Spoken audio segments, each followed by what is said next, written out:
Hello, it's John Heaton, and today I'm going to review this album from Bob Dylan, Love and Theft, released 11th of September 2001, 9/11 no less. Quite a coincidence there, or quite an unfortunate time to release an album, I guess.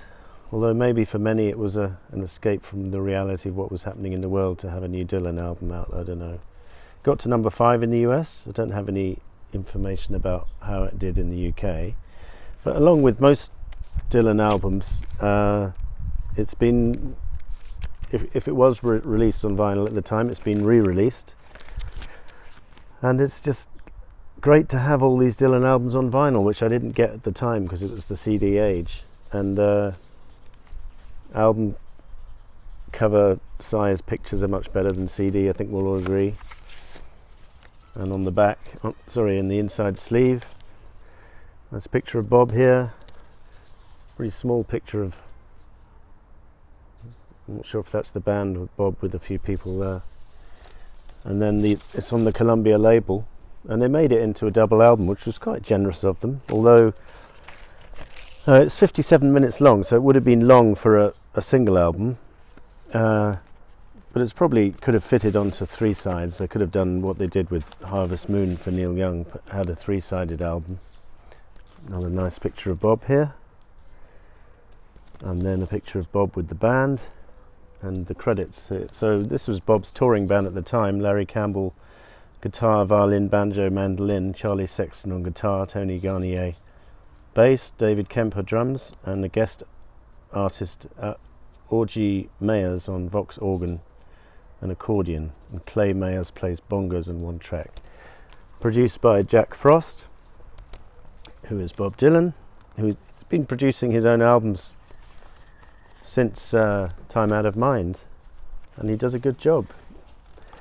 What else can I say about this album? Recorded May the 8th to May the 21st, 2001, so as usual with Bob, quite a quick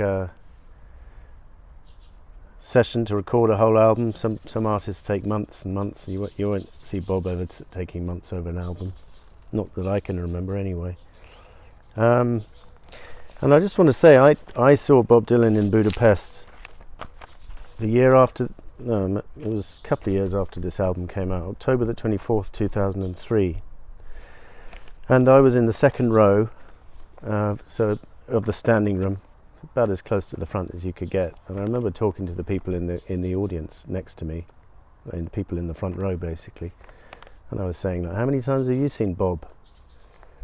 And I was thinking I was doing pretty well, because I think it was my 6th or 7th time, and they answered like 132 or 156th. Oh, bloody hell, these are real die-hard fans, and they admitted they followed Bob around every single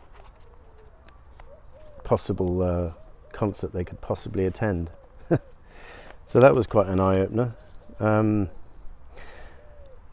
Just want to tell you the set list for that gig, because they're all on the internet. You can look up the set list for any gig he's done on this so-called never-ending tour. Opened with Tombstone Blues, It's All Over Now Baby Blue, Cry a While from this album, Love -0 No Limit, It's Alright Ma to Ramona, Things Have Changed, which is a track from 2000, Highway 61, Trying to Get to Heaven from Time Out of Mind, Tweedledee and Tweedledum from this album, Mr. Tambourine Man, Honest With Me from this album, Every Grain of Sand, the classic from Shot of Love, Summer Days from this album, Cats in the Well, last track from Under the Red Sky, and then Like a Rolling Stone all along the Watchtower.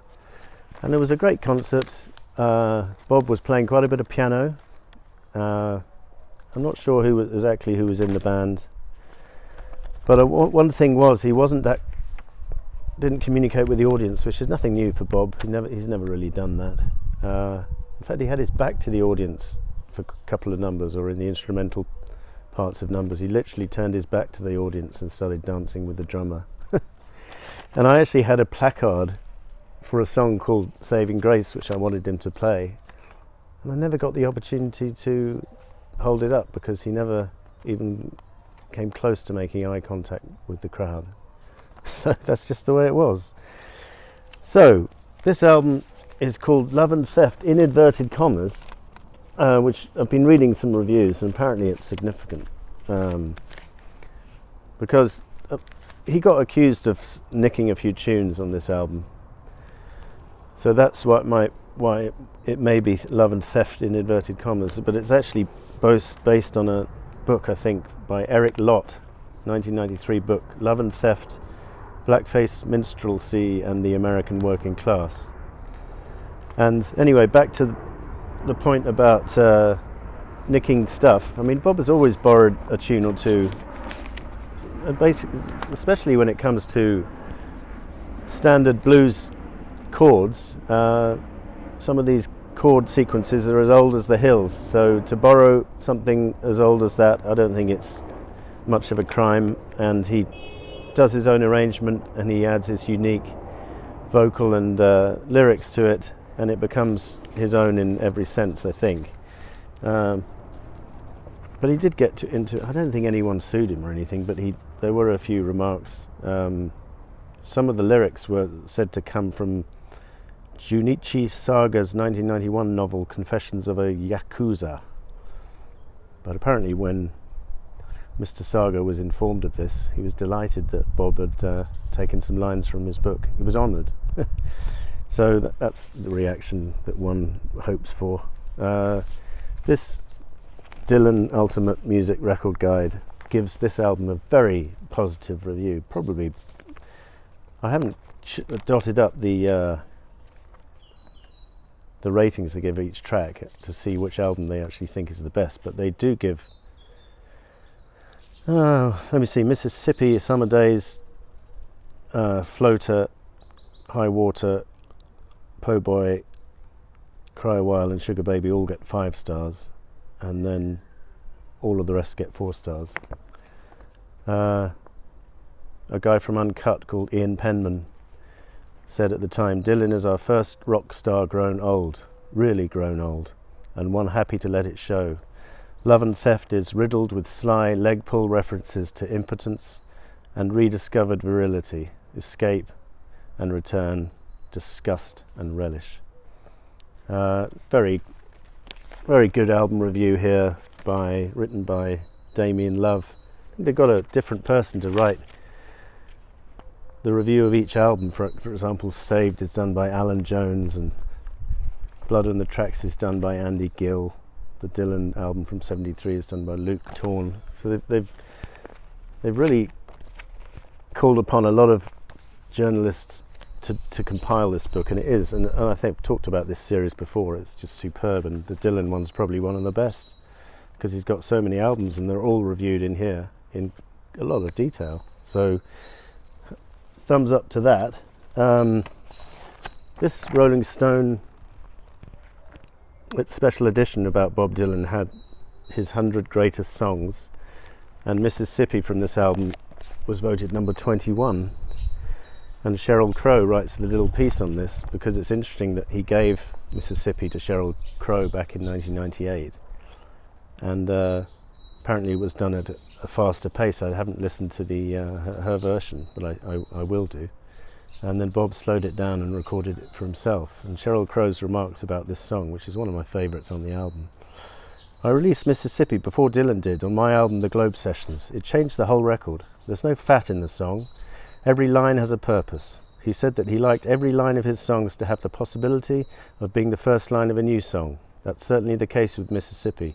He gets very philosophical about aging, telling a story about redemption and resolution for the everyman in a way that's almost biblical. Well, my ship's been split to splinters and it's sinking fast. I'm drowning in the poison, got no future, got no past. But my heart is not weary, it's light and it's free. It's Dylan writing like a short story writer, like Steinbeck or Mark Twain, creating a story but making these classical sweeping statements. Mississippi is our introduction to Dylan as somebody facing mortality with an upbeat attitude. Bob Dylan may have turned 70 a couple of years ago, but he never gets older to me. That's what mythological characters are all about. So a very glowing review from Sheryl Crow on that song. And actually, in this one, the 40 Greatest Songs, it does feature a track from this album called Po' Boy, at number 40, I think. So, but anyway, so that Sheryl Crow piece was written when Dylan was 70, but at the time of this album, he was just turning 60. And just entering a golden period of his latter-day career, because Time Out of Mind had been a superb return to form in 1997, and then this album came out 2001, and then in Modern Times came out 2006, I think, and those three albums are all 5-star albums for me. And just when you'd almost given up on Dylan after Under the Red Sky was not so good, and then he resorted to doing albums of covers, which were decent, but they weren't original material. Good As I've Been to You, World Gone Wrong. And then suddenly in 97 he comes out with Time Out of Mind, which is staggering in its beauty and its musicianship, and lyrically as well. And a lot of people said it was going to be Dylan's last album because he sounded like he was about to die. And one of the reviewers of this album said, if Time Out of Mind was his death album, brackets, I don't think it is, but you know what reviewers say, then this album, Love and Theft, is his immortality album. And I don't know if it's part of a trilogy. In fact, Dylan himself said if it is a trilogy, then the trilogy starts with this album and finishes with Together Through Life, which was after Modern Times. But anyway, suffice to say that in recent decades, Dylan has been on the top of his game, producing more high-quality stuff on a consistent basis than any of his peers, in my opinion. So, produced by Jack Frost, as we said, the tracks. Tweedledum and Tweedledee, who are characters from Alice in Wonderland, and a hilarious opener with some great lyrics. A lot of humour on this album, which I forgot to mention. Living in the land of Nod, trusting their true fate to the hands of God, they pass by so silently, Tweedledum and Tweedledee. Well, the rain beating down on my window pane, I got love for you and it's all in vain. Brains in the pot, they're beginning to boil. They're dripping with garlic and olive oil. Tweedledee is a low-down, sorry old man. Tweedledum, he'll stab you where you stand. I've had too much of your company, so Tweedledum to Tweedledee. Great opening song, great musicianship from the band. As I say, he did play this when he was in Budapest, and this band has just got the groove perfect on this track, and indeed on every track on this album, but particularly on this opener, I think. Lovely guitar work. Then Mississippi, we've talked about Sheryl Crow's review. I mean, it is one of Dylan's all-time classics. It really is that good. And again, the words, not a line wasted. All my powers of expression and thoughts so sublime could never do you justice in reason or rhyme. Only one thing I did wrong, stayed in Mississippi, day too long. And then the line that she referred to, well, my ship's been split to splinters and it's sinking fast. I'm drowning in the poison, got no future, got no past. But my heart is not weary, it's light and it's free. I've got nothing but affection for all those who've sailed with me. My clothes are wet, tight on my skin, not as tight as the corner that I painted myself in. I know that fortune is waiting to be kind, so give me your hand and say you'll be mine. It's quite a heartbreaking lyric and just a beautiful tune. Beautiful tune. Summer Days is next, and is again quite amusing lyrics, but it's a kind of fairly generic kind of blues rocker song. I don't think it deserved the 5 stars that the Ultimate Music Guide gave it. I would give it 4 stars myself, but it's certainly not a weak track or anything. By and By, which opens side 2, is kind of predictive of what he would do later with this trilogy series he's been doing in The Shadows in the Night and all these covers of old American standards, because actually Dylan wrote this song, but it could have easily been one of those old tracks. I'm pretty sure he wrote it. Again, he might have borrowed the odd tune, I'm not sure. Let's just check. Oh, it doesn't tell me who wrote the tracks. But I'm pretty sure he wrote this song, and it's lovely. It could have been straight out of the 1930s. And that's the thing about Dylan, he's the master of so many styles. Lonesome Day Blues is just a great blues rocker, and this is more successful than Summer Days, I think, for me, and just has this recurring guitar line going on all the way through, and it's just great. Very similar to Leopard Skin Pillbox Hat in its chord structure and its general feel, but none the worse for that. Floater, Too Much to Ask, is a glorious number. Difficult to define exactly what style this is, but it works really well and the lyrics are really interesting. And then side 3 of the vinyl opens with High Water for Charlie Patton, which is kind of a bit similar to Down in the Flood, the track he did back in 71, or released in 71. I think it was a basement tape outtake. But quite ironic that this album was released on 9/11, so those lyrics, High Water Everywhere, were quite poignant for people listening to it on that day and in subsequent weeks. Moonlight is another gorgeous kind of American standard type song. Lovely singing from Bob, lovely chord changes, and lovely musicianship. I'll say it again, this band really knows how to treat whatever song they're asked to play here. Honest With Me is another kind of standard blues rocker, and it's fun to listen to, and it's got that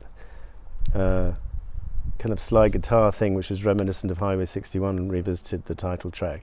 And then Po' Boy opens side 4 of the vinyl, and it's just a glorious track with very amusing lyrics, and he just sings it effortlessly, and the tune is another one to die for. It's just brilliant. Cry a While, probably the least successful one on the album for me, and again not really deserving of 5 stars. I would give it 3.5 maybe. It's okay, it's just not a highlight for me of this album. Sugar Baby closes the album in fine style, another bittersweet closer to end a Bob Dylan album, a bit like Buckets of Rain from Blood on the Tracks, and not quite as directly attributable to someone as something like Sarah from Desire, but very good lyrics. I'm not sure who they're about, but overall this album is, if you haven't got it, I'd thoroughly recommend it, and I think it's one of Bob's best latter day efforts. In fact, it's probably, a lot of it is on a par with his best work ever. So thank you for watching, and I'll see you next time.